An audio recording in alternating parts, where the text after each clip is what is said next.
Hey everybody, welcome back to the Astrologer channel. It's Sunday morning here in the Pacific. It's almost 11 a.m. My name is Teri Hunter. I'm an intuitive astrologer, angel therapy practitioner, and I'm here to talk about this week's eclipse. I'm going to focus on a couple of transits I think are super important. So I want to welcome you all back. But before I start, I want to tell you an interesting story about this week because I do this work all the time. Hi, Nikita. Hi, Small Wildflowers. Hi, Cece Pups. Hi, Alicia. Hi, M. Barr. Phoenix Jordan. Calculated Healing. Stephen, welcome back. I had this, I've hated November, to be honest with you. It's been such a challenging month. It's really had me dig deep into what I believe about myself. It's had me dig deep into setting healthy boundaries. And I literally was praying to Spirit this week, saying to them that I didn't know if what I do for a living is just a total bull, And I said, I want something tangible, something, concrete in the physical world that will let me know that this connection to Spirit is not bullcrap. Okay, so then I had a client who we had one mishap after another trying to schedule, okay, and from missing planes to weird things, and we finally got to connect on Friday. And when we connected, the connection itself, because we did this remotely, was terrible. And it kept freezing and it kept, cutting me off. Well, here's where it gets interesting. I literally hit the callback button on the Zoom. No, it wasn't a Zoom. It was a FaceTime call. And it calls someone else, somebody who is with this person, but it's calling their phone, who I don't even have the phone number of. Okay. So here we go. This happens 2 or 3 times. And finally, the client moves into a new location. Now she's sitting next to this other person who the phone keeps calling back. Okay. Let me be more succinct. This person who had scheduled the reading lost a child. The child is on the other side. So now we're connecting with this child through a mediumship situation. And I believe what ended up happening was that the child on the other side kept interrupting the phone call with the parent because the child had a message for their friend who was with the parent. And the minute I connected with the friend, the connection was perfect. It was clear. It was succinct. And I've spent the last few days kind of freaking out a little bit about the idea that I asked Spirit for a tangible, material evidence of a connection. And then this kid comes through, and meaning from the other side, with an intention. He's got things he wants to say. And he made sure that until I was able to connect with the person he wanted, he wasn't going to let that phone line be clear. So I want to offer this to the audience. Being able to literally say to Spirit, okay, I love my spiritual journey. I appreciate, what's going on with blah, blah, blah, blah, blah. But now I want tangible evidence that my connection to you is real from my human perspective, real from my human mind, because the human mind is imprinted with experiences that's very difficult to shift. So I want to offer that. Now let's talk about this coming week and the eclipse coming up. If you're here with me in the United States, I am, this is going to happen on the 3rd. And if you're in another part of the world, I believe it's the 4th for you. This is a Sagittarius eclipse. It is very interesting. It's happening at 12 degrees Sagittarius, which according to some or most of the most commonly used is exactly on the ascendant of the United States of America. We also have Neptune stationing to go direct, and it is in opposition to the United States natal Neptune. These are very significant dynamics happening this week that are going to affect the whole world. And I'm not saying this to be negative, but I really think that on a mundane level, travel is going to be very, very crazy. I think the Uranus-Saturn square is starting to tighten. Uranus also rules aviation. I feel like there's going to be restrictions. I feel like we're already seeing restrictions in travel in some places around the world, and it's super important to be prepared. And I say it in such a way that if indeed you travel somewhere, maybe you might get stuck there. So prepare for that. And if you don't want to get stuck there, maybe you should go. There's just so much going on that is sort of like throwing this pebble into a pond. And frankly, that pond right now feels like the United States natal chart, and it's going to have ramifications that affect the whole world. We also have the Pluto conjunction between the United States happening. So I think Pluto's at 25 degrees right now. Natal Pluto in the US is at 27 degrees Capricorn. And we have Jupiter hovering over the United States natal moon. Emotions are running high. People's belief systems are being renovated in such a assertive way that I feel like we are as a collective feeling emotionally frustrated. And I want to say this too, because the restriction that Saturn may be representing feels like it's like I started getting the word the system. Lately, when you call customer service, I don't know what's happened with you guys, but for me, people on the other line keep saying, well, the system won't let me do this and the system won't let me do that. And it's basically an algorithm or a process of a computer programming that won't let them do something. All of these things feel like they are just being inflamed right now. It's like somebody has this big, and they're just stoking the Sagittarian fires of you're insulting my intelligence, you're insulting my belief system, you're insulting my independence, my sense of fairness and justice. So what do? We have to tuck in a little bit close. We have to keep remembering that the swirl is getting so much momentum that it's easy to get pulled into it. And it's easy to feel like we're on the side of justice and that we need to fight injustice or unfairness or for our independence or for our freedom of choice. But I feel like it's not about fighting. Now I want to go back to my first story about connecting with spirit and asking spirit to give me. I'm very, I have Mercury and Neptune in Scorpio. So we know Mercury was conjunct my natal Mercury this last month before it moved into Sagittarius. And Mars has been floating around in Scorpio. And I have a real aversion to mediumship, and yet dead people show up all the time, literally. And I've been fighting it. I've been fighting connecting with them, and I can't fight it anymore. And I feel like this kid who came through this week was saying that it's time to surrender to our connections, to our talents, to our own evolution in our spiritual journey, and to stop pretending that we're something that we're not.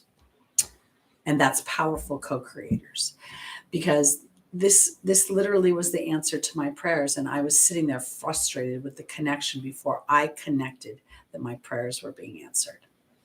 So when we go into this total solar eclipse that's going to be happening in the sign of my faith, the connection to the angelic realm, the connection to the energy of as above, so below, I believe that this is part of our opportunity to stand as lighthouses and not to be perfect or to expect ourselves to be something other than human, but to do our best to be conscious during our humanness. All right, because I think our faiths are going to be tested. And I think we're going to be, when I say tested, I think it's that whole Saturn-Uranus square teeing up. I think it's literally the conjunction, and the opposition of transiting Neptune and the United States natal Neptune, because conspiracies could become to light. We could see, it represents poison. It represents, on the challenging side, Neptune's rough, a little rough. And I think a lot of this is coming to fruition. And we've got all the nodal changes. I think Stephen mentioned in January, the nodes are going to change. So, wow, exciting times. And I don't, for those that are unconscious and feeling as if things are happening to them, it's going to be tough. 55 sports figures dropped dead over the last 6 months. Interesting.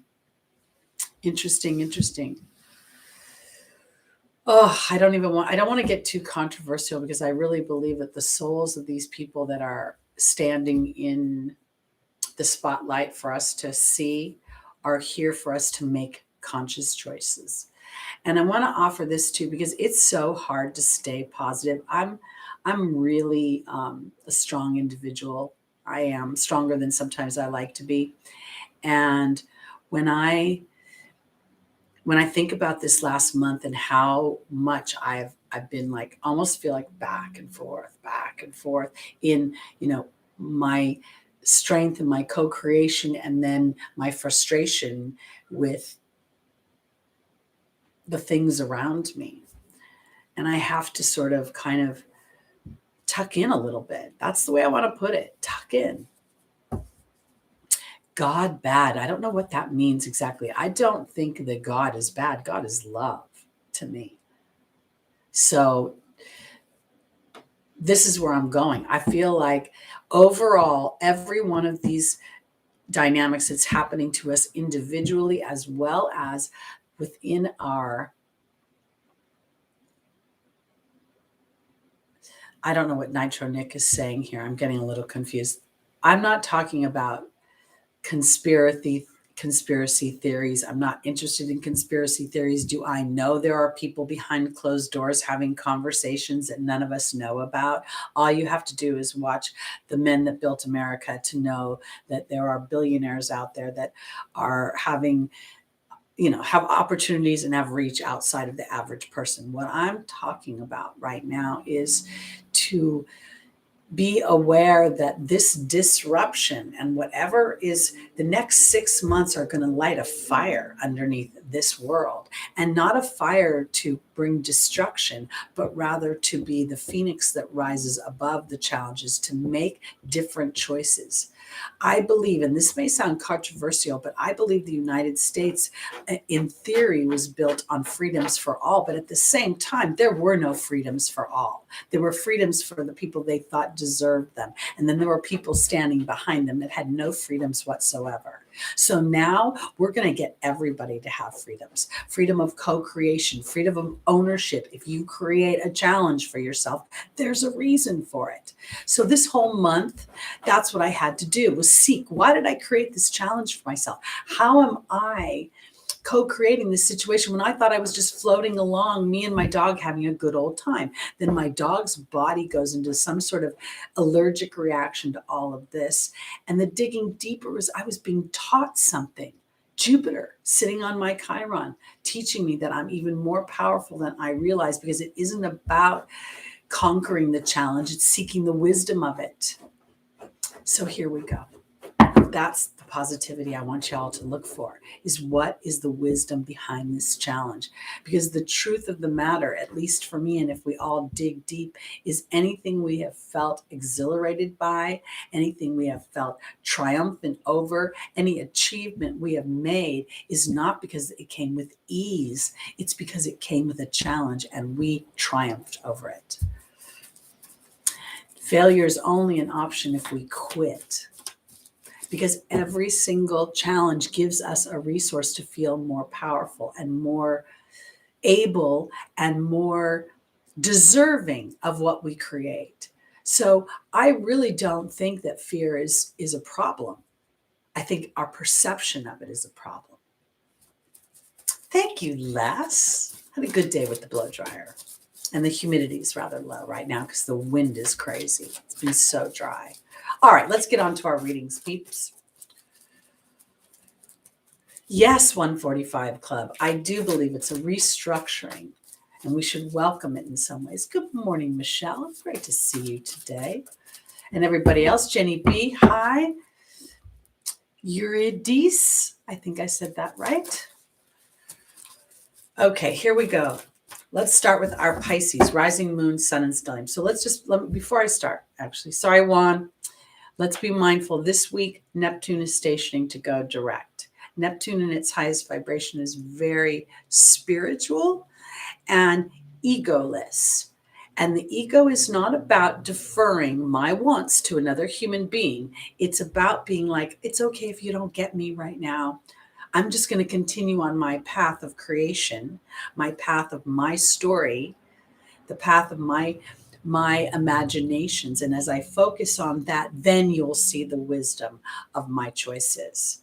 Because if you ever turn and try to tell someone how you're going to do something, you're going to run into a roadblock at some point. So when you realize that your ability to create first comes from your ability to send your message to the universe. Thank you. Thank you for the joy of this creation. Because I got to tell you, this kid that showed up from the other side this week did something I have never experienced in all of my years doing this work. Literally messed with my phone line. Literally went and made me call somebody. I didn't even have their phone number in my book or anywhere. So crazy and so real. All right, Pisces, rising moon, sun, and stelliums. Woo! Well, our first angel flew out. That would be Francesca. The second is Omega. The third is Archangel Michael. And the final is Grace and Antoinette. I want to offer this too, because as we get closer and closer through the holiday season, we're going to start to see more and more information coming out about various 2.0 versions of everything. Okay. And don't panic. Don't panic. Okay, Francesca says that you're protected, Pisces. That's very good because you're protected by your vibration. I almost want you to think about when you hear music and you can see that the vibration of the music can move something. You know, I want you to think that anything that is not for your highest and greatest good, as you align to the truth of your body being a powerful mechanism that knows how to stay in balance, that your financial body is in many ways a reflection of what you believe you deserve in the way of material success, that your intimate body is aligned to your ability to receive love. And as you say, I don't know if I can receive love, Spirit, but thank you for giving me new experiences that start to open that up. Because if you try to be positive when you feel negative, you might as well throw gasoline on the fire. It's a resistant energy. So it's not about giving into the negativity. It's about connecting with your team and saying, look, I'm kind of sick of this shit. Okay, so let's get something going on right here so I don't have to sit around here thinking I'm floating around. Because that's what spirituality will feel like sometimes. It feels like a very disempowering thing when I don't put myself in the mix of it. Because your victory comes, Pisces, in the truth that you are a powerful co-creator. So what does Neptune do on its higher vibration? It creates movies, music, beauty, art. And when it doesn't get to express itself in those vibrations, it wants to mask. So Archangel Michael is asking Pisces to have the courage to start to make those changes in your life. But those actions come first by addressing not focusing in on your fears, but being gentle and diplomatic with yourself as you move through those fears, looking for how they will empower you and how they will actually make you feel so crazy excited when you have walked through them and then experience something empowering through it. The first time I ever did a reading in public, I was scared because I had always done for my friends and I wasn't sure if I knew them and I just knew their behavior. So it looked like I was intuiting something. So I go out in public and all I kept saying is, Spirit, I'm just going to say whatever you tell me, because now is time for Pisces to have compassion for themselves as they risk this bigger picture of stepping out into a crazy world where everything is telling you cannot, and you will, and you can. And I say that I'm getting a new computer soon, so this whole screen stuff hopefully will stop. But I want to say it this way, because I believe those of us that are truly connected to this as above, so below, that we understand the laws of the universe. What we focus on, we create, we become a magnet. Then what we'll see is that as the rest of the world starts to spin in fear, we somehow walk through isolated, it appears, from that experience. And when other people say, how do you get to do that? And I don't. You, Pisces, will say, because I focused on what I wanted, not the obstacle to getting it. And I didn't try to be positive in the meantime. I just stayed in neutral.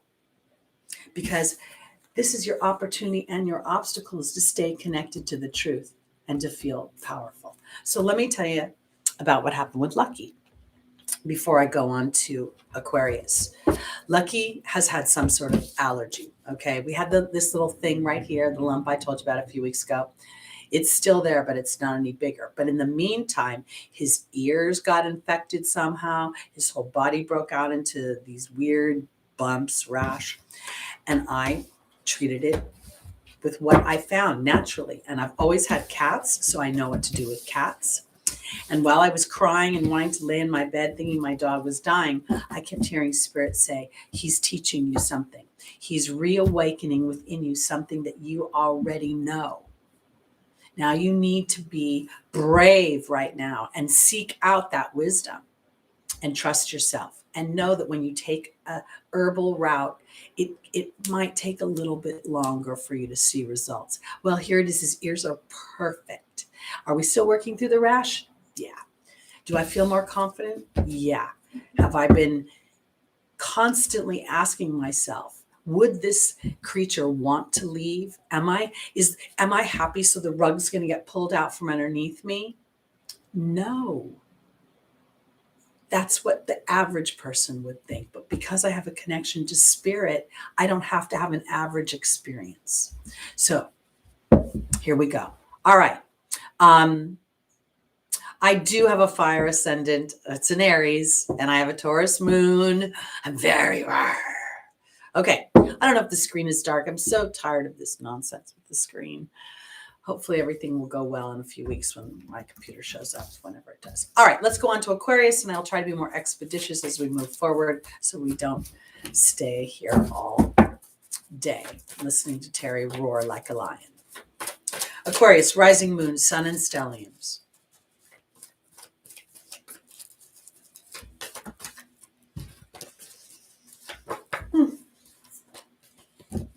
I really want to say, as I'm shuffling for Aquarius, everybody who's planning air travel over this next 6 weeks, be very mindful of take extra underwear with you.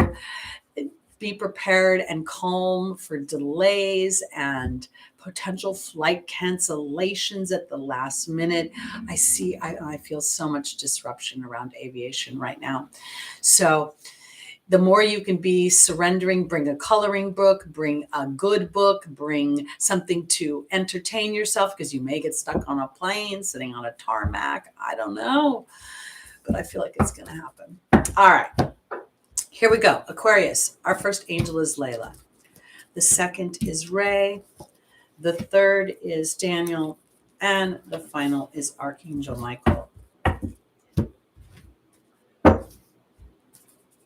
So we know we have Saturn transiting Aquarius right now, and we know we have Jupiter transiting Aquarius. We know that they're, making various aspects to different things. And I feel like for Aquarius, this is really kind of an opportunity to take the explosive dynamic of Uranus off the table a little bit, and then stand in that freedom fighter leadership of kind of, I got this, I'm good. And this is why I love the idea that Saturn and Uranus rules Aquarius, because there is always a cooperative component in some way. We may think Saturn is like, so restrictive, and Uranus is so explosive, which they are in extremities. But think of the cooperation. It's sort of like Saturn says, hey, Uranus, I know you're sitting on your side and your rings are going the other way, but is this serving you right now? Because I think on some level, like I even want to say this about air travel. Okay. If you're an Aquarius, rising moon, sun, or stelliums, and you're traveling, you may end up going through the airport with ease while you watch other people's flights get delayed. That's spirit. That's spirit working with you as a lighthouse to what can be when you align. And that's why you're the freedom fighter. That's why you're revolutionary. That's why you are going where no man has gone before. So remember those things, because I really feel like this is an important time not to be too crazy in our human body. And I know we are human in our human body, regardless of a soul. But when we remember that it's not just walking through the airport by yourself. You have a team walking with you. So if you're like, okay, guys, move that out of the way, flip that, and then whoosh, it'll happen. All right, I give up with the lighting, okay? All right, Aquarius. Layla is being joined by the wealth card, which is harmonious wealth. This comes from your connection to spirit and really setting an intention. And that intention to me feels like it's like I took a moment to sit to really think about that intention, because my initial thought feels like I need to dig a little bit deeper. When Lucky was still going through his process, everything I have chosen has been based on information from previous experiences that I've had. And one of my biggest challenges is to decide whether I'm just a stubborn Taurus moon and I'm undermining myself because I think I'm always right. My Aries is always willing to go by itself. And my Libra is like going, are you right? Are you wrong?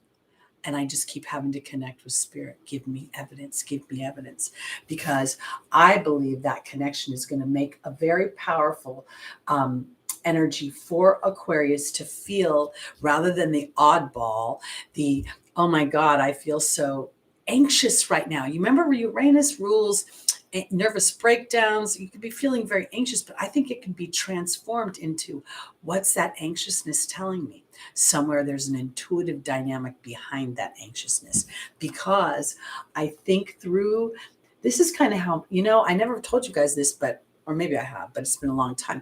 When I first started being an intuitive, it all came through anxious feelings and feelings of uncomfortableness and feelings of weirdness.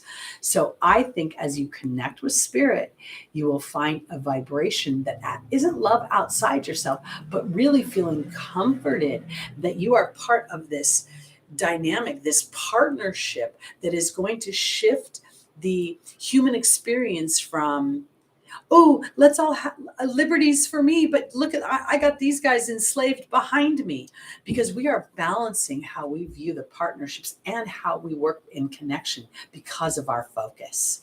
This is, on a soul level, okay, people who come into a challenge situation, and I've come into a lot of challenges myself, I feel like there's a reason for it. I feel like as a kid, my Aries would be like, if God picked this for me, I'm going to punch him in the face. That's how mad I was. But then I realized God didn't pick this for me. I picked it for me. And when I picked it for me, I obviously felt I was capable of it. And then I got in the human body. I was like, oh, this is hard.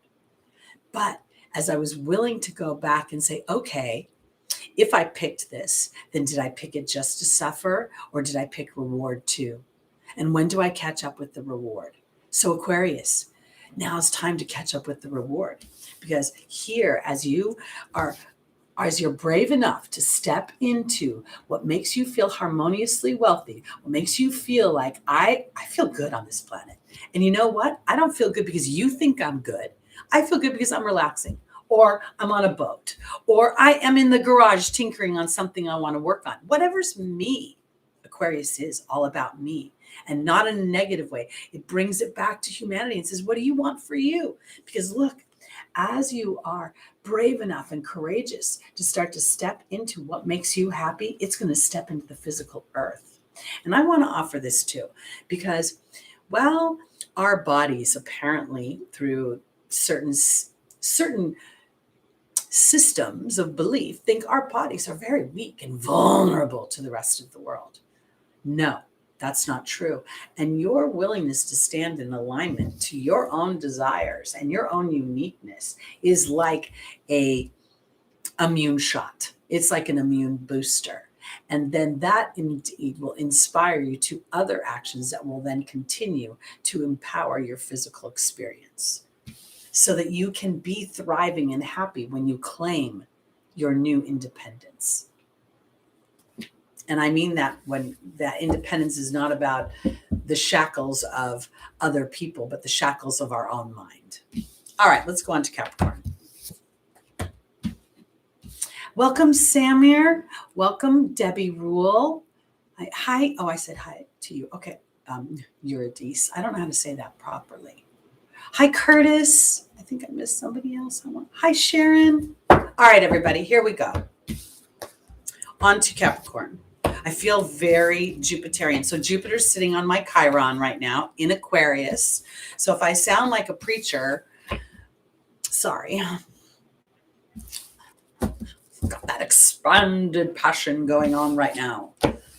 And I have Uranus floating around my moon, which is triggering an opposition to Mercury. And that's the other thing.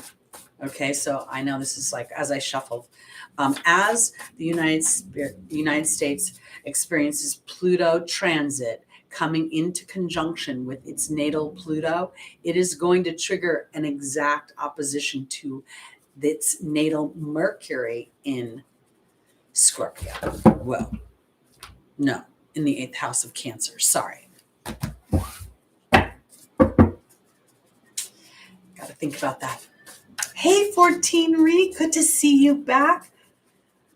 Veracity, trigger, welcome. All right, here we go. Capricorn, rising moon, sun, and stelliums. Our first angel is Archangel Gabriel. The second is Serena. The third is Layla. And the final is Ariel. So we know Venus, the planet that rules money, is traversing through Capricorn right now. So that may have a little effect because we've got Serena, the angel of abundance here. But let's see. Archangel Gabriel is here with the novice. Serena is here with the restriction card. Layla is here with the burden card. And Ariel's here with the mystery card. Okay. So this may feel a little challenging, especially for our late born Capricorns who are experiencing the conjunction of Pluto right now. I want to offer this because Pluto's not here to hurt you. I know it appears scary at first. Pluto's all, death and destruction. Pluto really asks the bigger questions, the deeper questions. Are you happy? Are what you're doing making you happy? Or are you just feeding your wallet and you feeling safe? Because I think Venus transiting through Capricorn and kind of running up against Pluto before she goes retrograde in Capricorn, and she'll be here until March. It's all going to be about how you view your money and how you view your wealth and how you view your ability to create. And if you are indeed shackling yourself to either a job or a situation that doesn't serve you, but makes you feel the illusion of safety because, I know $500 a week is coming in, or I know that the I knows are going to get a little bit wobbly because now it's about digging deeper into co-creation. And I'll tell you why. Because Archangel Gabriel is here asking Capricorn to start to think about how they talk about money in their own head, because here's the unstable new beginning. And if you've been talking from lack, which the lower dynamic or the more challenging dynamic of Capricorn will say, lack. It doesn't have to happen that way. And it can be, there's many hues to the Venus dynamic. So it can be about passion and it can be about drama. But I'm going to money because here is Serena, the angel of money, and the restriction card. And Capricorn feels a little restrictive by nature. So you may be feeling like, oh no, look at all these crazy planetary things. I better hold on to my money. Don't hold too tight. As the song says, hold on loosely and don't let go, because you don't want to pinch and get into scarcity. Because in the angel's advice is Layla, the angel of intention, of connecting with with spirit about what I want to experience. And there's the burden card in direct relationship to money. And if we look at Serena, the challenge is being serene, because the energy of Capricorn is I must do. I must do. And it's first a B, because to start to transform Capricorn's dynamic of money and how you view yourself is to first allow yourself to connect with spirit, to make the choice that knows that money doesn't come from working hard, but from the invitation of reception of money.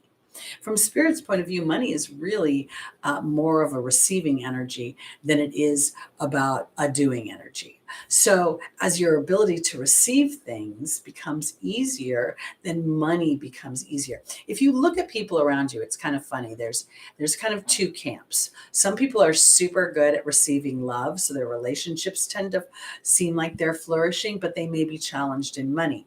And some people are easily receive money, but they have challenges in relationship, either receiving a relationship or maintaining health in a relationship. So look at those kind of things, because Capricorn, this is an opportunity for you to start to really look at how your brain has been imprinted.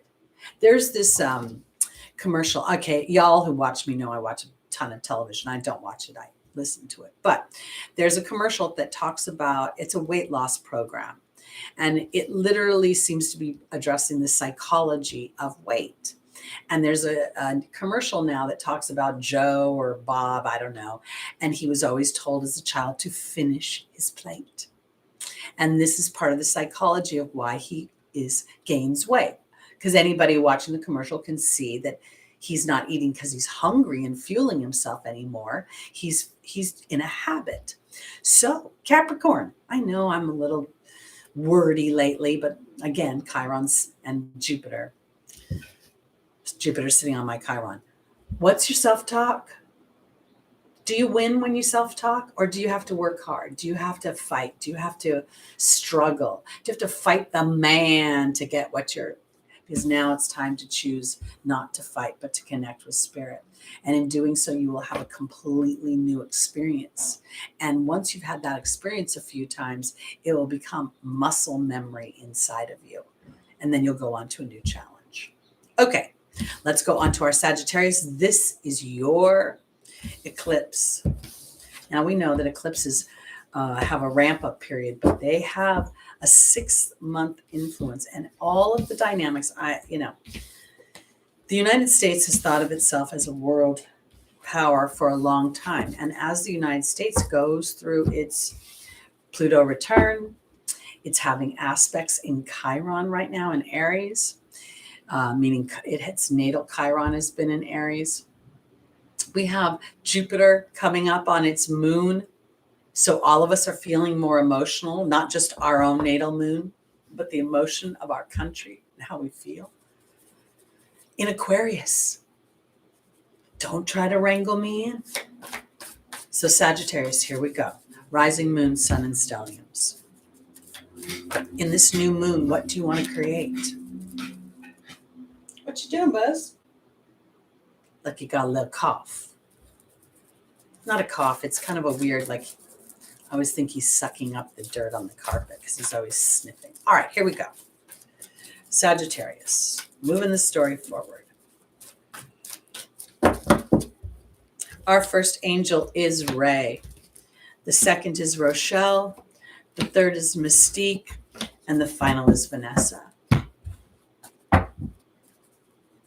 I told you guys the story about this mediumship and the connection and the tangibility of it, because I really think that this is a time when, if we literally ask spirit to give us an earthly experience of their validity, that they're there, this isn't the imagination or the hoping of something.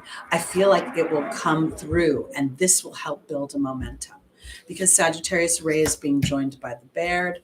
Rochelle's being joined by the forgiveness card. Mystique is being joined by the restriction card. And Vanessa's being joined by the trust card. Ray is our connection to the angelic realm. It is where our power lies. You know, Ray on the face of this deck talks about yoga and yoga and exercise, and yet she's sitting in a meditative position. And there's the history card. It's also the storytelling card. So I really feel like it is important to start to tell a story to spirit about your own spiritual evolution, Sagittarius. The idea that this, I believe, if I remember correctly, that the United States has a 12-degree, because that would be in alignment with this eclipse, Sagittarius ascendant. The 12th degree is a Piscean degree. It's a spiritual degree. So here we go. We have this huge theme of connecting to my deepest beliefs and to allow the evolution of my history. Because here in your opportunity or your obstacle is Rochelle. As I honor and follow the guidance of my heart, most human beings think their heart is some sort of like wishing button, almost like, oh, I wish upon a star. No, your heart is the depths of the truth of who you are. And it nags at you sometimes because when you make this left human turn, oh, I just went to the right. But anyway, it's left for you guys. It gets us tripped up. So now, Sagittarius, as you honor that subtle inspiration, here comes the reconciliation, the real experiences that start to anchor it into a deeper way. Because in the angel's advice is mystique telling you a miracle's coming. But part of it is when you pause, you stop running, and you start paying attention to what is really true to my heart. Now, let me go back for a second, because one of the things about the heart is that the human is trained by nature from the time they're like an embryo to please others. Yay! Say thank you. Say please. Take your dishes in. So it's going to take a minute for you to figure out what's here. What do I want for myself? Because as you dig deeper into that, you will find an ability to sit deeply in your truth and to trust your soul's contract. Because I believe the soul goes into this human experience to feel the veil, to feel the unknowing, to feel, she's got her eyes closed because she's somehow sitting in a human experience. But the longer she sits in that experience and says, what's the deeper truth of who I am? Would I really come in here and contract to have a crappy experience, to sit the whole time in nonsense? Because what the nonsense does is give you an opportunity to change the story. And as you change the story, you not only change your experience, but you offer others that invitation. And then they have an opportunity to see their focus. Whatever you focus in on, you're going to create. I don't care what sign you are, what moon you are. Okay. Oh, I feel the preacher in me today. I'm going to calm myself down. All right, we're going on to our Scorpios. I'm telling you, I've not liked this November at all. It's been so much in my human body. All this stuff I tell you I don't have mastered yet, by the way. Just so you know. I'm still trying to. I'm still working on it. All right, here we go. Welcome, Donna and Rachel. Anyone else I missed? Okay, here we go. Scorpio, rising moon, sun, and stelliums. Your first angel is Vanessa. Your second is Archangel Raphael. The third is Crystal. And the final is Mystique.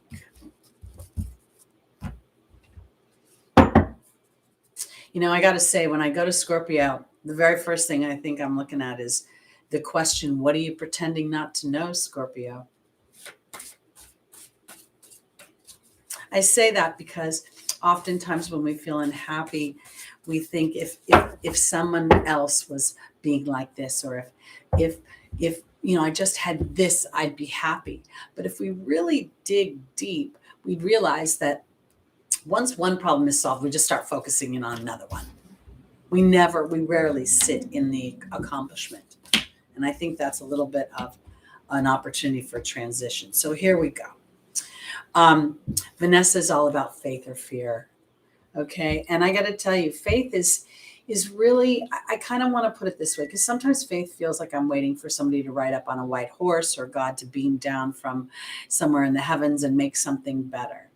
The faith is really in yourself as a soul rather than a human. Okay.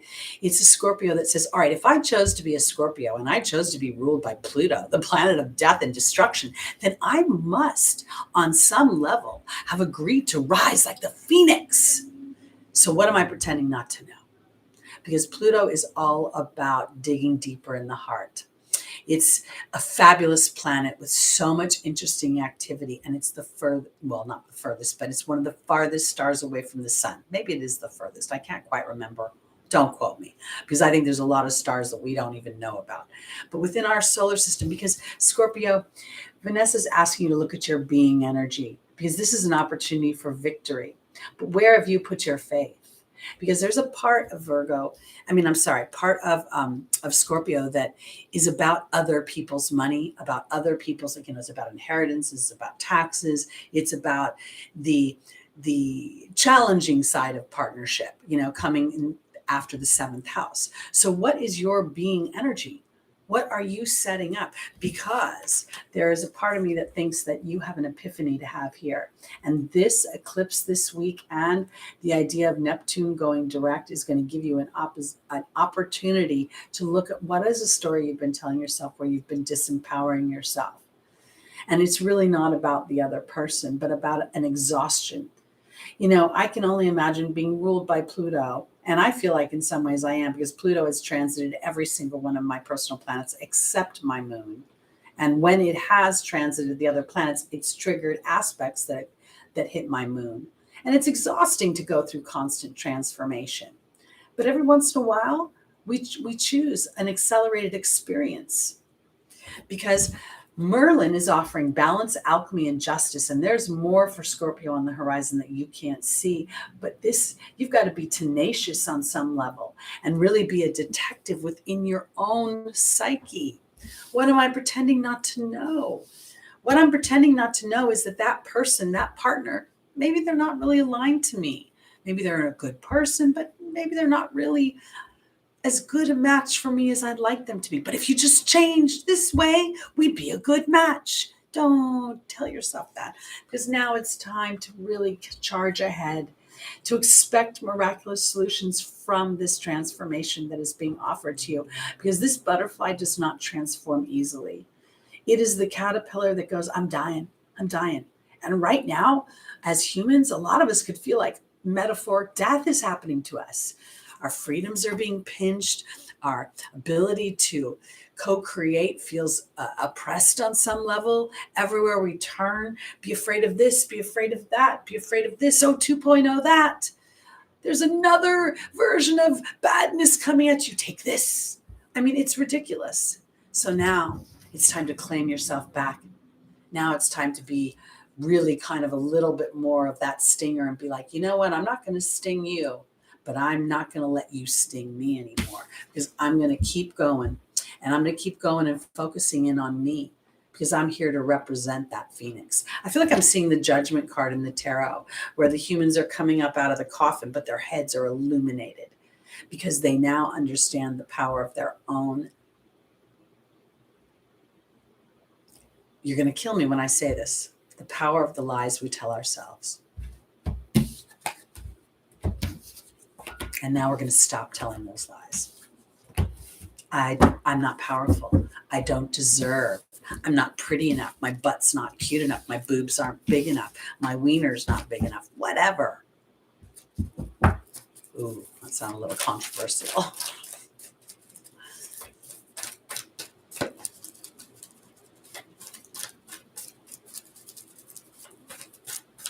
All right, here we go. On to our Libras, guys. What? I know I said it. Okay, I said it.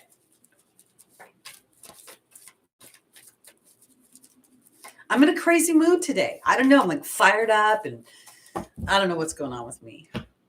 I think I'm sick of November. Really sick of November. All right. Here we go. Libra. Our first angel is Athena. The second is Teresa. The third is Merlina. And the final is Shanti. Excuse me. So, my Libra sun is getting a workout lately, trying to be diplomatic with people who are making Mars transiting my Mercury want to.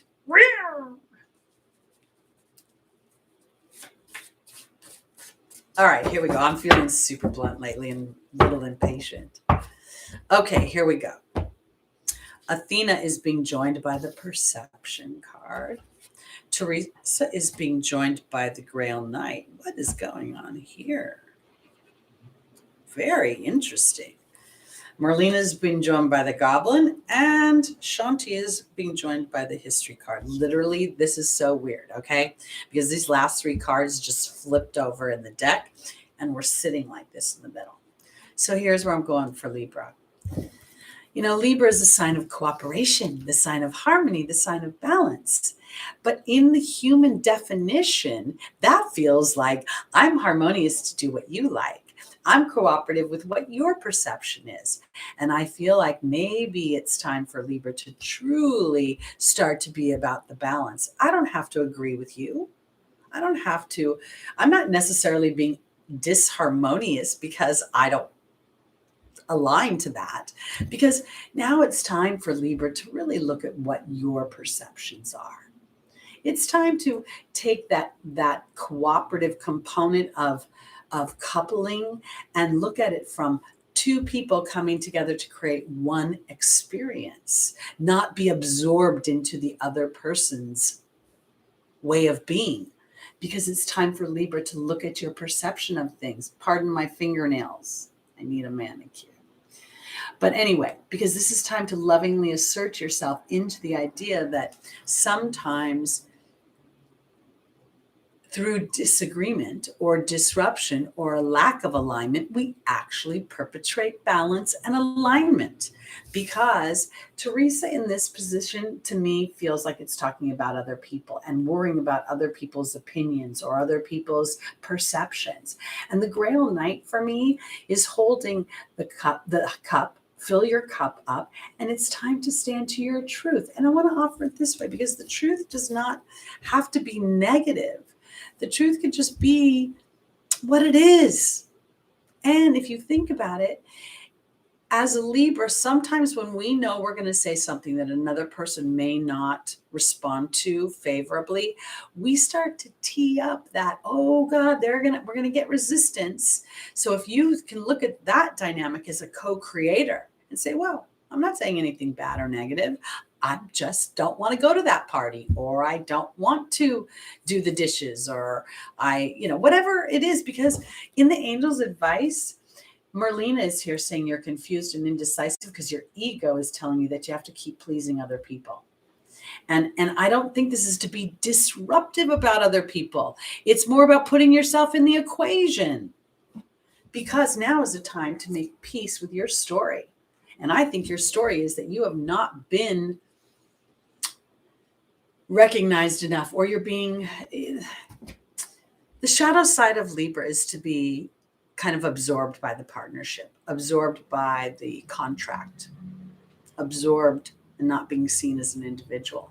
And there's this dynamic right now where if I'm acknowledged as an individual, I'm happy to be part of the collective. If we don't see ourselves as individuals and then invite the collective to come back in, then we become passive aggressive and resentful. I had an experience this week. I'm telling you, November sucked for me. Sorry, it happens. And oh my God, I had that song stuck in my head all day yesterday, if I could turn back time. Anyway, I had a situation this week where somebody clearly was trying to manipulate me. And my their tears and all their drama totally worked me over. And I saw it happening. And at the same time, as much as I gave into their imbalance, I was beginning to get more and more resentful of it being slimed onto me. And what I had to do is sort of get to a place where I could express myself not necessarily for the other person to agree with me, but so that I could feel a sense of peace with this pattern in my life. That's what I want to say for Libra. I'm going to go on to Virgo. At this point, I don't even know what I'm talking about anymore. All right. I think it's huge. This eclipse this week is going to really bring in this period. And I think it's already been doing it, is to, what do I believe about myself? What do I believe about others? What do I want to experience for myself? And where am I willing to take ownership for my co-creation? My feeling of disempowerment is because I don't want to disappoint you. But if I disappoint, is it come down to disappointing you or disappointing me? And if somehow I take care of me, can that mitigate or diminish your disappointment, or even turn into an invitation for you to take care of you? All right, Virgo, let's see what's going on. Whew. I know, Holly, I feel very spitfirey today. I don't know what happened. I feel like I'm channeling a past life. I'm on the pulpit. Hallelujah, Jesus. That's how I feel. Whoa. And the cards are flying.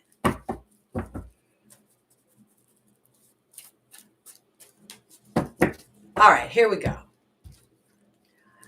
Virgo, our first angel is Indriel. The second is Archangel Uriel. The third is Astera. And the final is Isaiah.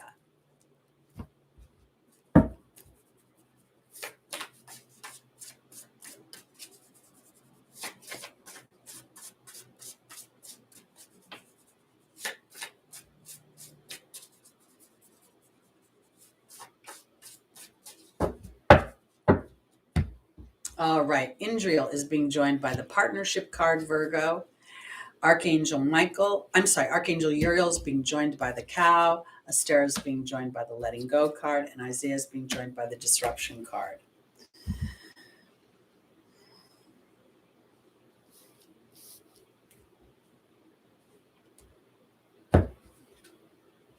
Okay.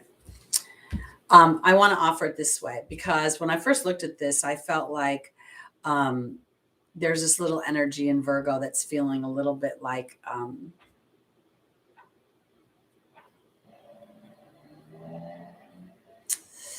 trying to think the kind of word I want to use, because it doesn't feel like a victim per se, but I do feel like a little sick of my pattern, or a little sick of some sort of loop in my life. I'm done with the loop, whatever the loop is. Okay.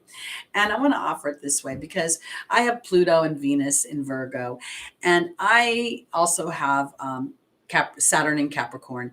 And I tend to have a work ethic that is a little different than some people's. And it really, sometimes I project my own work ethic on others, and it doesn't work for me. Oops. Sorry. Because what I want to say is Indriel and the light worker is the light worker. And there's the partnership card for Virgo. And I think I see this light around her head right now. And I feel like the partnership comes from inspirations for yourself here.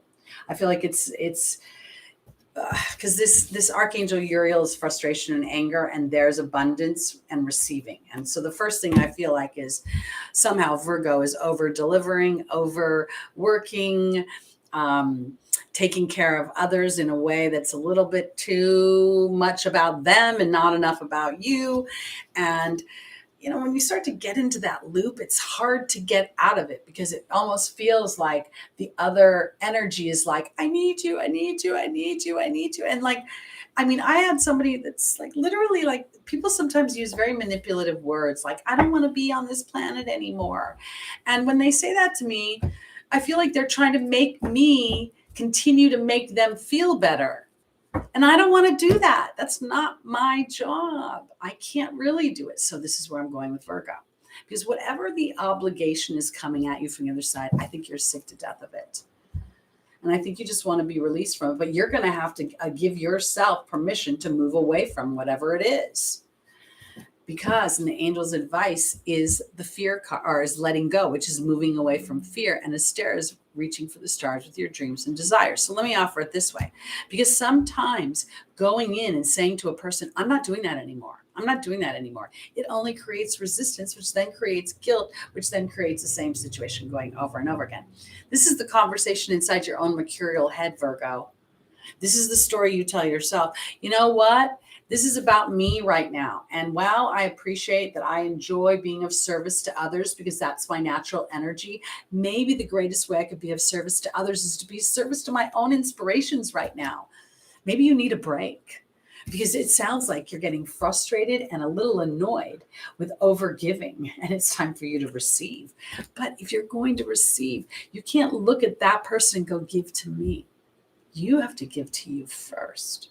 And then it'll start another momentum, because I had to pull a third card in the final position for Virgo, because it's time to give birth to new ideas and new situations. That is that you don't have to work hard. That is, you can leave your dirty laundry for a day. It won't kill you. You have another pair of underwear in the drawer. It's time for that disruption, because if you don't have that disruption, how are you ever going to know where your focus is? It's always, and when I say your focus is this, because when we are in a co-creating situation, or go commando, that's a great idea, Juan. I love that.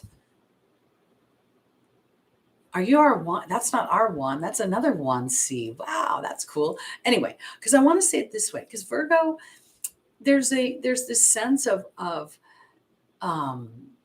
wanting to. Oh, it is you. Okay. I thought there was another one there, because I want to say it this way.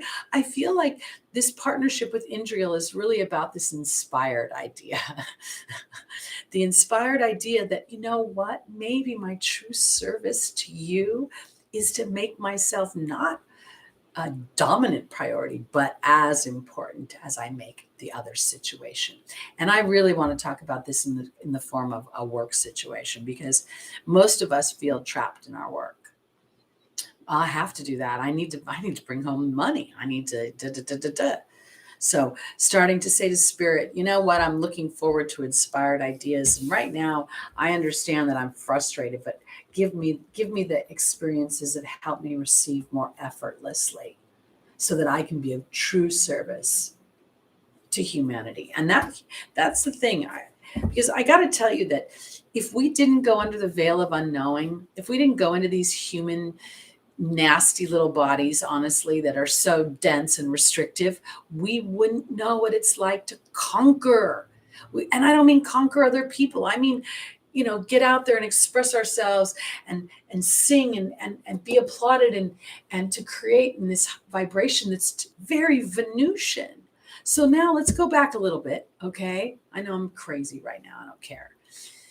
Right now, Venus is transiting Capricorn. And if Venus rules, Venus doesn't like Capricorn. It's so restrictive. But what if Venus is in there right now and in retrograde? Because she's saying, you know what? I'm going to rewrite these damn rules. I'm sick of these rules, and I can bring home the bacon and fry it up in a pan and sing the whole time I do it. What about that?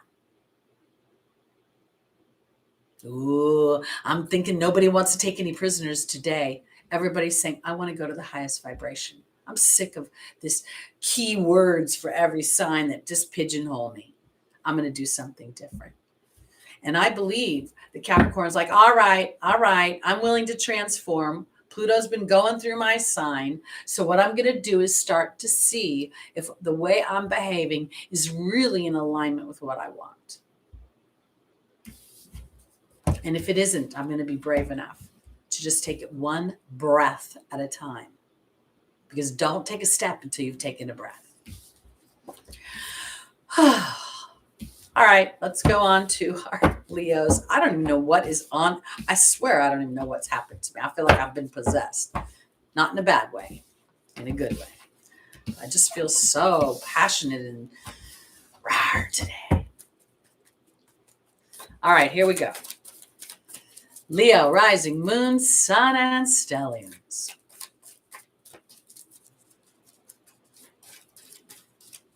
And, I want to offer this too, guys. Pay attention to these houses. A Leo in the fifth house, sun, is a very different Leo that's a 12th house sun. If you're a Leo rising, very different than a Leo moon. So these little nuances within the chart have significance, and not to pigeonhole us, but to open us up. Okay? Because if you're a 12th house Leo, you might have challenges actually allowing yourself to step out into the public eye, because it's the house of bedrooms. It's the house of what's behind me. If you're a Leo moon, and let's say that Leo moon is in Aries, then you are going to be very passionate. And there's a part of you that's going to want to commingle with others, and a part of you that's going to need to be on your own, doing your own thing. So play with this a little bit, because, I have the Sun and Mars in 4 degrees apart in Libra. And the first thing astrologers say is I'm argumentative in relationships. Maybe, maybe not. But I will say this: if the sun eclipses every planet it goes in, then I'm not that argumentative. And number 2, what it means is I need a strong leadership in partner. I need a partner with a strong leadership skill. And I also need my own sense of individuality within that partnership, or within my partnerships. It also tells me that one of my life paths is to learn diplomacy and to express myself while I feel passionate without too much fire, so that I don't burn you. So open it up a little bit, guys. 5th house Leo. Oh my goodness, that's fun. Is that the sun, moon, rise? Well, can't be your rising, because rising is always the 1st house. So that's the 5th house sun or moon. Then, that's super important to pay attention to, because your own creativity, your own children, it's all going to be important to you. Uranus Leo rising would be something where you'd say, hey, oh, right, Aries rising, of course, silly me, dumb. I can't calculate and talk into it at the same time. But Uranus, I don't know if I'm saying that right, Leo rising is a lot about the self expressing what my heart wants for me. So, okay, here we go. Leo, our first angel is Vanessa. The second is Maya. The third is Xana. And the final is Akasha.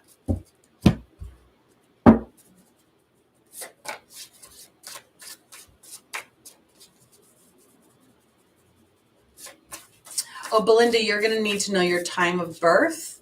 Obviously, I'm assuming you know the location. And then you can go to astrologer.com, and she has a free birth calculator, and that will tell you where your moon is, your rising, and it'll give you a lot more information. The sun is just one small part of our chart, and it's the part where how we project ourselves out into the world. So yeah. And thank you, Michelle, for your lovely tip contribution. I appreciate it so much. Sending love and light to you. Okay, Leo, Vanessa's being joined by the frog. Maya's being joined by the novice. Xana is being joined by the lady of the lake. And Akasha's being joined by the death card. Okay, so one of the things that we know is that Aquarius and Leo are on the same axis of opposition. And I say this because there's activity going on with Saturn and Jupiter in Aquarius, which will create an opposition for Leo. Because I think that this is a time when Vanessa talks about faith or fear, taking my actions on faith or fear. And the frog is about releasing emotional baggage, cleaning up my emotional house. And I feel when I look at this, the first thing that I'm wanting to do is kind of let the fog clear of what do I want for myself.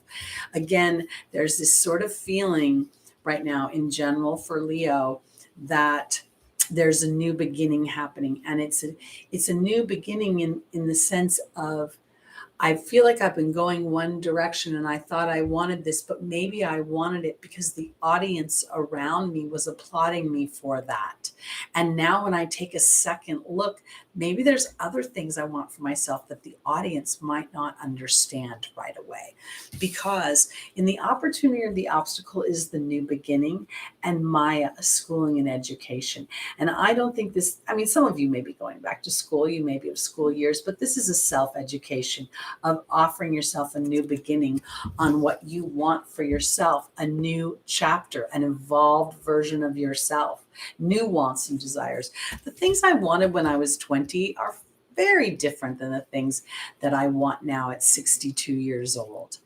And some of them are similar, but some are not, because now is a time to go into your own truth and to know that spirit is protecting you because you are the leader of the zodiac. And when you trust your heart and you give yourself permission to roar, the lion sleeps tonight. It's time for you to go into your truth and trust that, because you're going through a tremendous opportunity. A tremendous opportunity to transform in a way that allows you to put yourself in the audience as well. And when I say that, I mean it in such a way that sometimes, Leo rules romance. So what do we focus in on? Our romantic object of our desire. Leo rules children. What do we focus in on? Children. So this is a little bit, because Leo gets a little bit of a bum rap for being, it's all about me. I don't think it is. I think I want it to be about me sometimes. And that's sometimes why I appear so much bigger than I am, because I'm not feeling completely confident. So now is a time for you to move towards the things that you want at a deeper level of inner knowing that gives you permission to applaud yourself for your own transformation.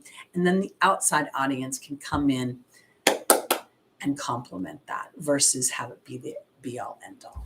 All right, here we go. On to our Cancers, rising moon, sun, and stelliums. The United States has a Cancer stellium in the 8th house. Oh boy. No, you're not all cocky and self-absorbed. That's the biggest lie about Leo in the world. The biggest lie. And that's part of what all this unveiling. It's all those superficial lies we tell ourselves. That's why we need to keep digging deeper. All right, Cancer, rising moon, sun, and stelliums.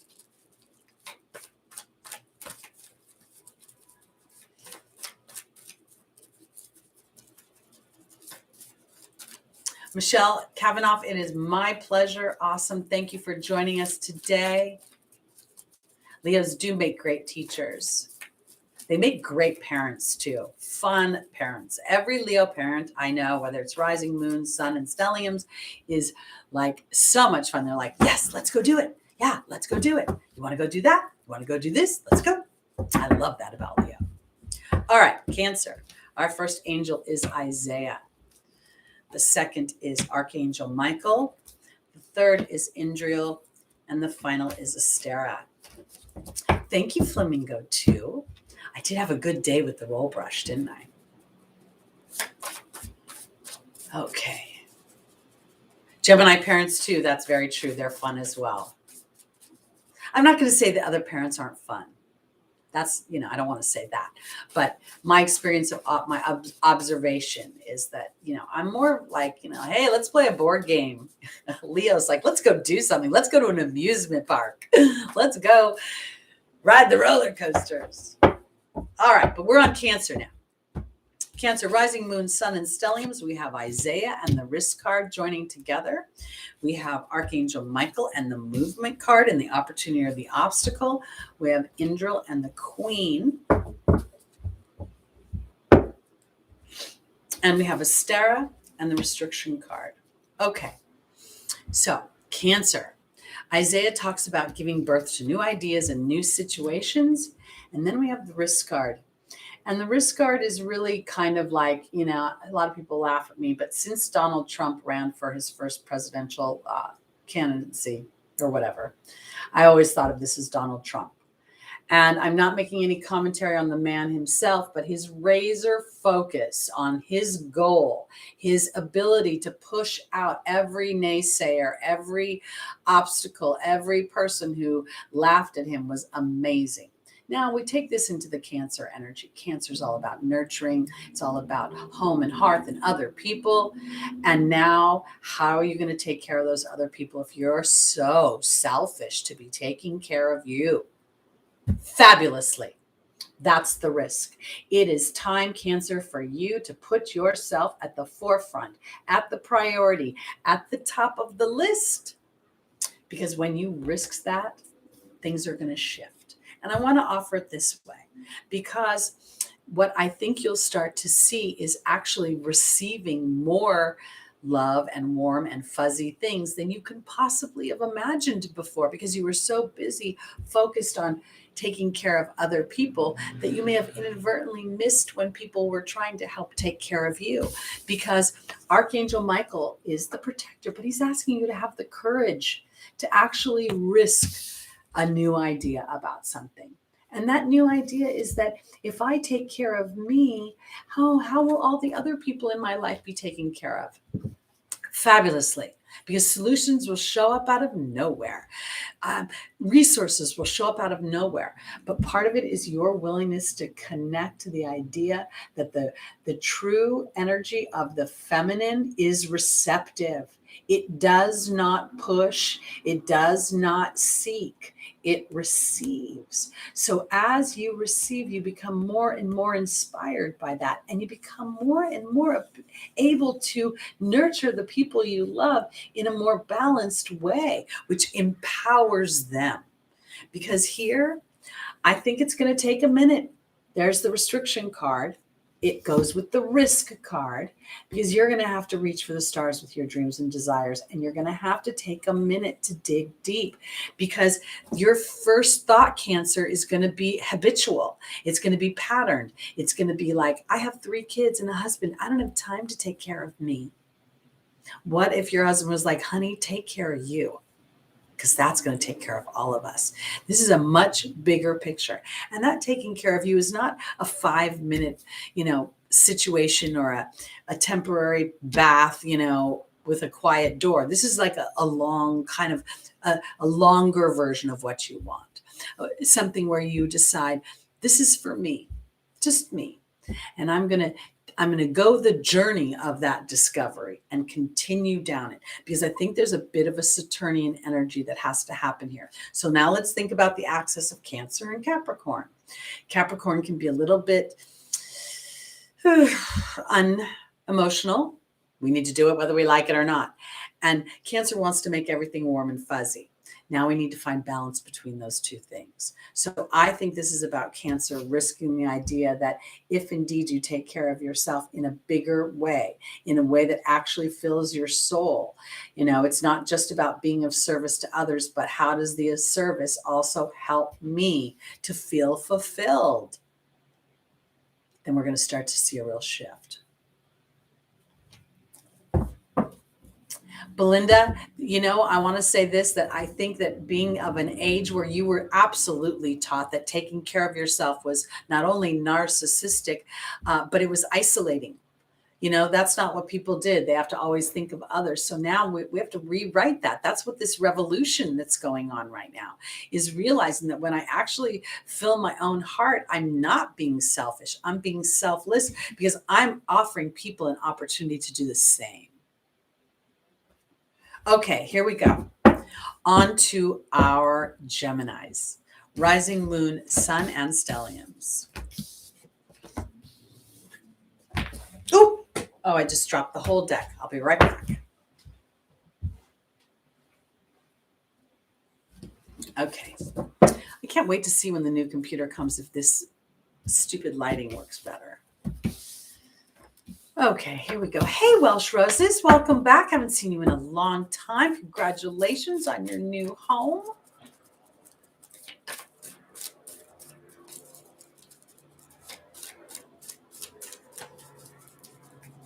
All right, here we go.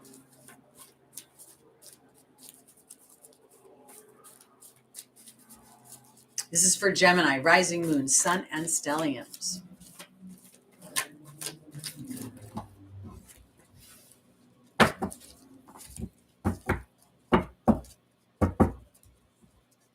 Our first angel for Gemini is Bridget. The second is Akasha. The third is Archangel Michael. And the final is Francesca. Francesca. I know. Oh, I should tell you, I'm going to tell you a quick story. So, I don't know, about a week ago, I was having a total meltdown, crying my eyeballs out about Lucky. I was sure he was dying and he, contracted something awful. And I went to the Kyle Gray deck and I said to Spirit, am I being foolhardy by not taking him to the vet?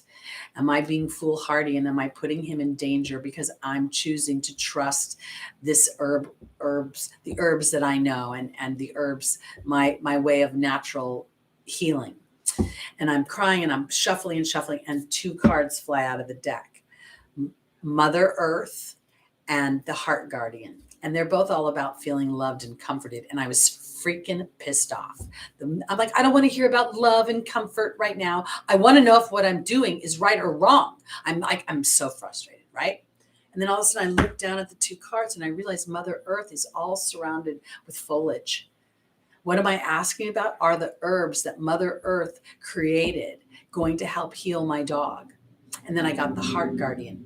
Trust your instincts. And then I burst out crying even harder because the answer was so clear.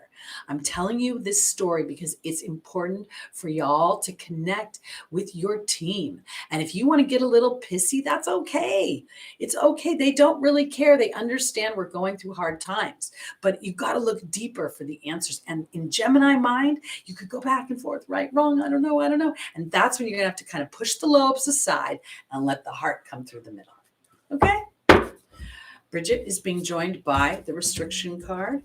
Akasha is being joined by the Raven. Archangel Michael is being joined by Merlin. And Francesca is being joined by the Love card. Holy scamoli, let me tell you a story, Gemini. Okay, so as I look at this, the first thing I think is Gemini, you're in your head. Oh, if I don't see movement, nothing's happening. What does Mercury do? Chases the sun around the zodiac. It's all about our everyday activities, our interactions with our neighbors, our communities, our teams, our workmates. I want to offer this. Something's going on with Gemini that's putting things at a little bit of a halt, but something is happening that you don't know about. There's an accelerated process going on where the restriction is revealing something about the dynamic, either the character of the people involved, the viability of the situation in general, but it's working for you because Akasha, the spiritual teacher, is here and you're learning about timing.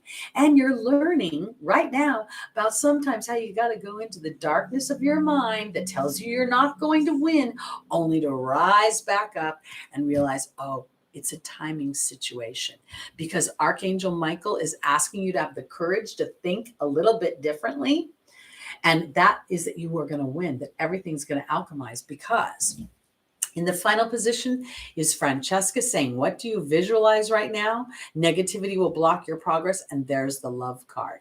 So I think this, regardless of whether it's intimate love, loving your life, loving your job, loving your everyday activities, there's something going on right now that's putting what is known as a pause or what appears to be disruption or disconnection. But your way of being during this situation is revealing a dynamic which is actually going to bring more balance into the situation. Okay, so let me just get really clear with a scenario. Let me give you a scenario. So most girls, God bless us, think if a man, and I'm just going to go with your basic sexual dynamics because to get into the variance is too difficult right now. Think if a man does not pay attention to me, he does not like me, or he's not interested in me, or he's not thinking about me. But sometimes that man is off doing whatever he needs to do. He needs to think about something. He can't take the multitasking distractions of many questions. He just needs some clarity. So a woman, I'm just using this as a scenario, decides I'm not going to freak out about this. I'm just going to go let him do his thing and I'm going to go do my thing. Maybe this has nothing to do with me at all.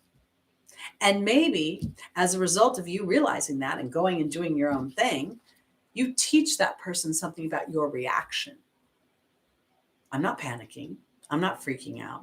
I'm not turning into insecurity. I'm not looking for you to call me. I'm looking for you to be present when you're here, because that's what I think is happening. Because I think there's so much more going on for happening. And this is the transformation. This is the opportunity. All right. Going on to my Tauruses. I think my computer is telling me to move my story forward. Got to look under the surface, peeps. That's what this main thing that Pluto's doing with us. I know we got the eclipse.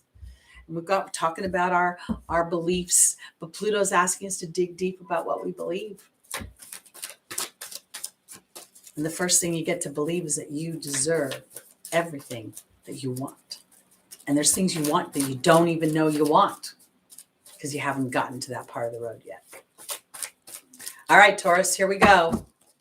Rising sun, moon, and stelliums. I say that because I'm a Taurus moon.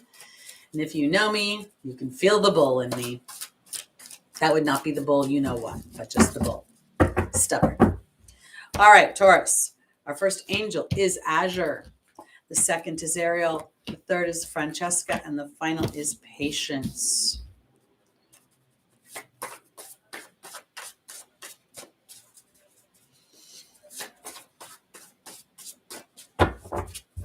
Azure is being joined by the Water Fairy. Ariel is being joined by the Birth and Rebirth card. Francesca is being joined by the Restriction card. And Patience is being joined by the Wind Fairy.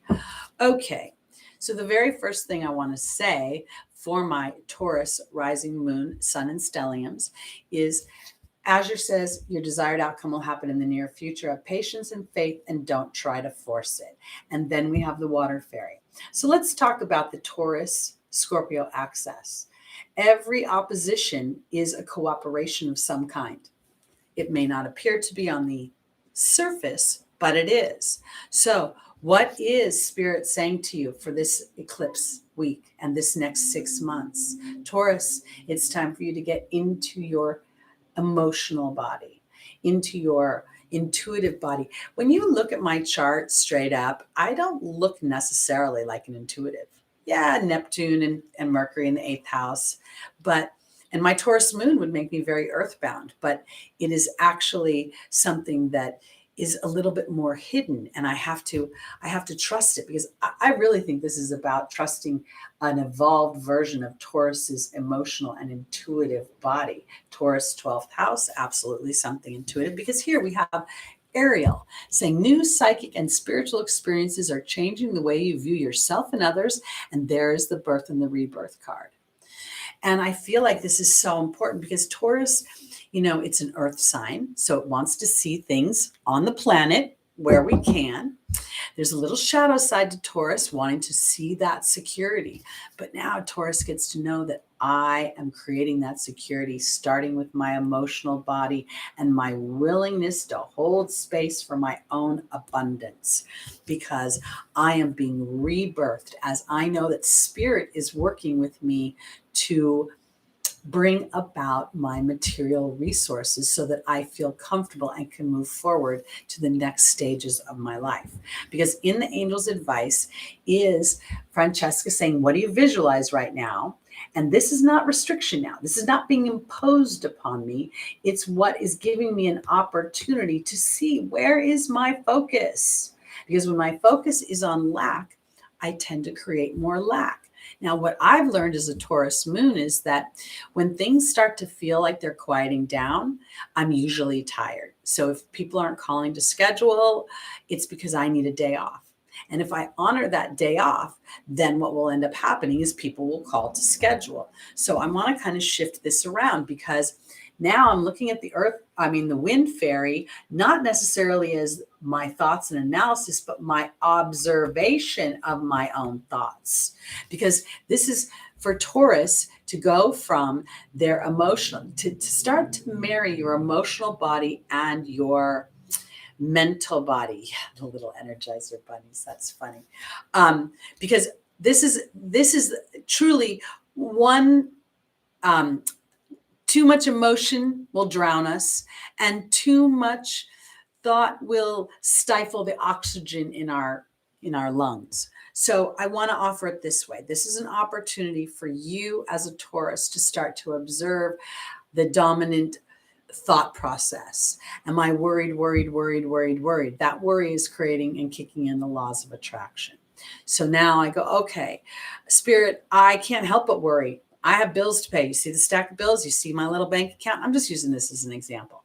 Thank you for giving me an experience that starts to align me to that bigger picture of what my heart is telling me, and start to rewrite that history. And then things will start to click. And as they start to click, that's where the Taurus moon will work for you, because once you get it, then you'll dig your hooves in and you'll know it's true. All right, let's do our final sign, Aries, rising moon, sun, and stelliums. Now, this is something, I'm so over this darkness, but I guess it covers my wrinkles. Tia, thank you so much for your lovely contribution. I appreciate that. Sending love and light to you. All right, Aries. Whether you realize it or not, Chiron has been transiting you no matter what house it is. For me, it's my first house. Hasn't quite hit my ascendant yet, but I get a break because everything else is hitting it. But I want to offer it this way, because with Chiron transiting Aries, it's really not about exposing a wound. It's about exposing an illusion. And it's about an opportunity that you chose as a soul to work on a specific dynamic so that you could feel the gift and the reward of it. Because Chiron represents a reward once we have addressed the wound. Wound is simply an imbalance. Oi, I'm telling you, I don't know what's with this. I haven't decorated for Christmas, guys. All right. Oh, Michelle, yeah, I have a few clients who have natal Aries, and that's, the United States has Chiron in Aries as well. I have my Chiron in Aquarius, and Jupiter is transiting on it right now. So it's definitely exposing that wound. All right, Aries, let's see. Here we go. Our first angel is Layla. The second is Athena. The third is Yvonne. And the final is Isaiah. I love the name Isaiah. Oh, yes, Michelle. The United States is a fascinating chart because its moon is in Aquarius. And we have Jupiter transiting, or will be. Oh, it's in a little bit. I've got it in my phone, but I don't. I think I'm going to decorate. I can't decide. There's a part of me that just can't decide. I was so excited about decorating, then I just got deflated. I started becoming an old woman thinking, oh, it's so much work. All right, Aries. Joining Layla is the birth and the rebirth card. Athena's being joined by the wealth card. Yvonne's being joined by the protection card. And Isaiah's being joined by the letting go card. The first thing I see here is pick your battles.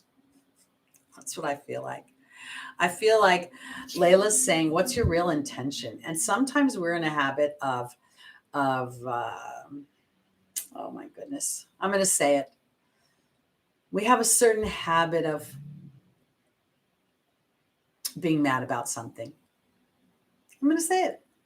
And now it's time to really decide if you're still mad about it, if you want to evolve past it, if indeed it's really there to tank you, or it was just part of the, if you're an Aries rising and there's something that you feel a little resentful for, that's an opportunity for you to start to assert yourself in that sort of courageous pioneering way. Says, I'm willing to step out of this situation because I no longer am going to appear to be the aggressor.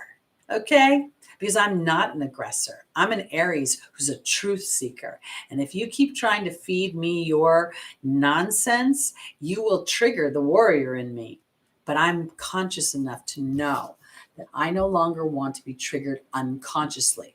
If I'm going to go and be blunt with you and be assertive and be aggressive, I'm going to do it on purpose. That's what I'm saying. Because this, to me, is the revolution for Aries. It's not about not being who you are. It's about choosing to be who you are. So here we go. In an opportunity or obstacle, Athena says it's safe for you to lovingly assert yourself. And there's the wealth card. This has been a theme for me because people this last month have wanted to take advantage of me. I really feel like people who have been clients of mine for a long time suddenly think that, I don't know what they're thinking, but it's a little insulting. And there's a part of me that wants to go, bah, bah, bah, bah, bah. Why are you doing this? And then the Libra is starting to take over. I'm starting to rebirth myself and figure out how to say the exact same thing without being so destructive. Because, when you tell someone they're an asshole, you don't get anywhere. They just think you're an asshole. So I'm just saying. This is the vulnerability card and the protection card, because you will be, Aries, protected, and you'll actually feel really good about yourself and how you've expressed yourself when you're willing to be vulnerable in this respect. To give somebody a piece of information or the way you feel, but to say it in a way that you could receive it. Because if you're saying it in a way that you feel like, okay, I can receive that, I can take that as constructive in my life, then it will start to transform things. Because it's time to give birth to new situations. You're not the angry warrior, okay? Every king needs a good general or a good, second right-hand man. And now it's time for you to see your role in a much more evolved way, in a way that you rebirth yourself. That's the thing about astrology. There's, from ancient times, we've used key words for certain things. And while they are applicable, they are also not the evolved version. Everything is evolving. The earth plane is evolving. The planet itself is evolving. The atmosphere with which we live in, the Milky Way, is evolving, and billions of years from now will be absorbed by Andromeda, another solar system. So we can't think of everything just in this little box. So, Aries, you are giving birth to a new version of yourself, a version of yourself that brings you harmonious wealth because you feel good about being you. And you know what? I wouldn't trade being Aries. For all the times people told me I was assertive and aggressive and that I was kind of hostile, I still wouldn't change any of it to be something different than who I am. I kind of like me, even when I have jagged edges. So that's it. That's me for this week. I don't know what fire's crawled underneath my fanny today, but it's here. So it is what it is. I'll enjoy the thumbs down for all the people that blah, blah, blah me. And I want to tell you all I love you, and I thank you for putting up with me. I am going into this December. I'll be 3 years on Lotta's channel, so very excited about that anniversary. And I'll see you next Sunday, guys. 11 a.m. Pacific time. We'll be into December. We'll have had our eclipse, and we'll be heading towards the Saturn-Uranus conjunction. Love y'all. Peace out.